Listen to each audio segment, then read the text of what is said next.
வணக்கம் Sasi fashion palace. இன்னைக்கு ஒரு விஷயத்தை வந்து ஷேர் பண்றதுக்காக வந்திருக்கேங்க. இது ஒரு சாதாரண விஷயம் தான், பட் ஆனா உண்மையுமே எனக்கு ரொம்ப பிடிச்சிருந்தது. என்னன்னா, ஒரு கஸ்டமருக்கு வந்து நாங்க இந்த சாரியை மாத்தி அனுப்பிச்சிட்டோம். ஆக்சுவலா இதுல வந்து இந்த பியூர் ஒயிட்லயும் ரெண்டு சாரி ஒண்ணுதான். இது சாண்டல் கலர், இது வந்து ஒயிட் கலர். நான் காட்டுறேன் பாருங்க. புரியுதா? இந்த சாரி வந்து மாறி போயிடுச்சு. நான் அவங்க கேட்டது இந்த சாரி கலரு. சோ அது வந்து கஸ்டமர் வந்து பார்சல் ரிட்டர்ன் பண்ணிவிட்டு அதுல வந்து தெளிவா அந்த டீடைல் மென்ஷன் பண்ணிருக்காங்க. டியர் மேம், நீங்கள் அனுப்பியுள்ள சேலை சாண்டல் கலர், நான் கேட்டது பியூர் ஒயிட், அதனால் சேலையை ரிட்டர்ன் அனுப்புகிறேன்.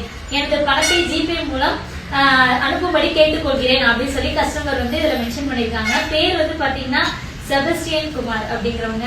உண்மையுமே அவ்வளவு சந்தோஷமா இருக்குங்க. ஏன்னா சாரி அனுப்பும் போது ஒரு நாளைக்கு 200-300 பார்சல் வந்து குறைஞ்சது டிஸ்பேச் பண்றோம். அப்ப வந்துட்டு நம்ம அதுல சின்ன சின்ன மிஸ்டேக்ஸ் பண்றோம். எவ்வளவு கஸ்டமர் வந்துட்டு இங்க ஏதாவது பிளவுஸ் வந்து கொஞ்சம் கம்மியா இருந்தாலும் சரி, இல்ல சாரி ஏதாவது மாறி போயிருந்தாலும் ஏதாவது ஒரு மிஸ்டேக் தெரியாம நடந்துறதுக்கு அவ்வளவு பேசுவாங்க. ரொம்ப ஃபர்ஸ்டா பேசுவாங்க. காதுல கேட்க முடியாது.